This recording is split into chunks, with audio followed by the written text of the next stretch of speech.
I'll tell you a true story. A few months ago, I stayed at the Four Seasons in Las Vegas.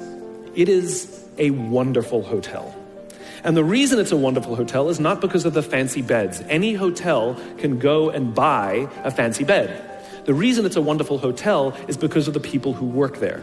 If you walk past somebody at the Four Seasons and they say hello to you, you get the feeling that they actually wanted to say hello to you. It's not that somebody told them that you have to say hello to all the customers, say hello to all the guests, right? You actually feel that they care. Now, in their lobby, they have a coffee stand. And one afternoon, I went to buy a cup of coffee, and there was a barista by the name of Noah who was serving me. Noah was fantastic. He was friendly and fun, and he was engaging with me, and I had so much fun buying a cup of coffee, I actually think I gave 100% tip, right? He was wonderful. So as is my nature, I asked Noah, do you like your job? And without skipping a beat, Noah says, I love my job. And so I followed up. I said, what is it that the Four Seasons is doing that would make you say to me, I love my job? And without skipping a beat, Noah said, throughout the day, managers will walk past me and ask me how I'm doing, if there's anything that I need to do my job better. He said, not just my manager, any manager. And then he said something magical. He says, I also work at Caesar's Palace. And at Caesar's Palace, the managers are trying to make sure we're doing everything right. They catch us when we do things wrong. He says, when I go to work there, I like to keep my head under the radar and just get through the day so I can get my paycheck. He says, here at the Four Seasons, I feel I can be myself. Same person, entirely a different experience from the customer who will engage with Noah. If we create the right environment, we will get people like Noah at the Four Seasons. If we create the wrong environment, we will get people like Noah at Caesar's Palace. Do you know the quickest way to destroy trust and destroy cooperation in a business, literally in one day?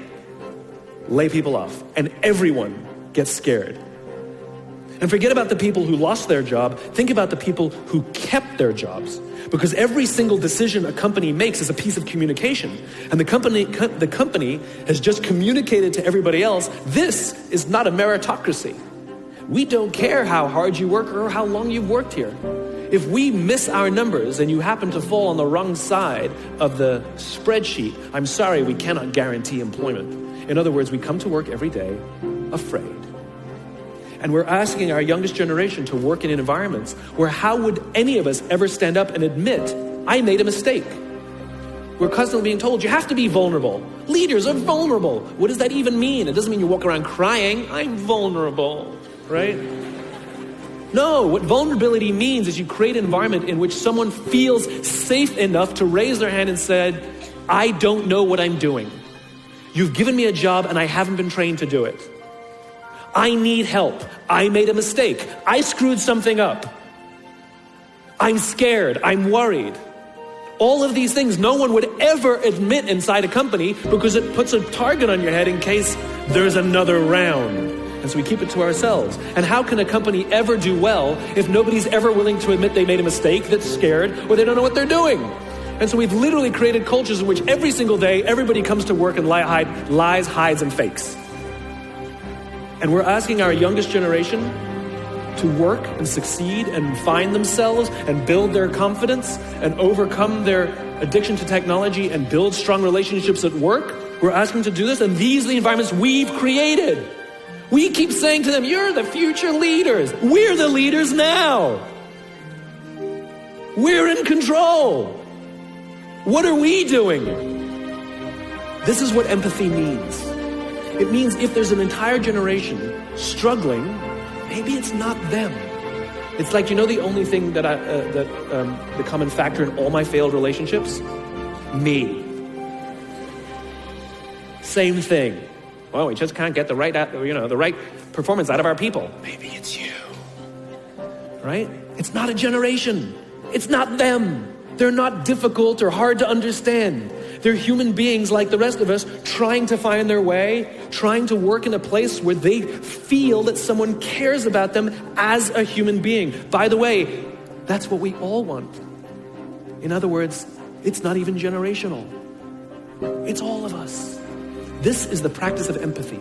That if we're struggling to communicate to someone, if we're struggling to help someone be at their natural best, I'm tired of people saying to me, how do I get the best out of my people? Really? That's what you want? They're like a towel, you just wring them. How can I get the most out of them? No, how do I help my people be at their natural best? Here's the lack of empathy. This is normal in our business world. You walk into someone's office, someone walks into our office and says, your numbers have been down for the third quarter in a row. You have to pick up your numbers, otherwise I can't guarantee what the future will look like. How inspired do you think that person is to come to work the next day? Here's what empathy looks like. You walk into someone's office, someone walks into your office and says, your numbers are down for the third quarter in a row. Are you okay? I'm worried about you. What's going on? We all have performance issues. Maybe someone's kid is sick. Maybe they're having problems in their marriage. Maybe one of their parents is dying. We don't know what's going on in their lives. And of course it will affect performance at work. Empathy is being concerned about the human being, not just their output. We have to start by practicing empathy and relate to what they may be going through. And it will profoundly change the decisions we make. It will profoundly change the way we see the world.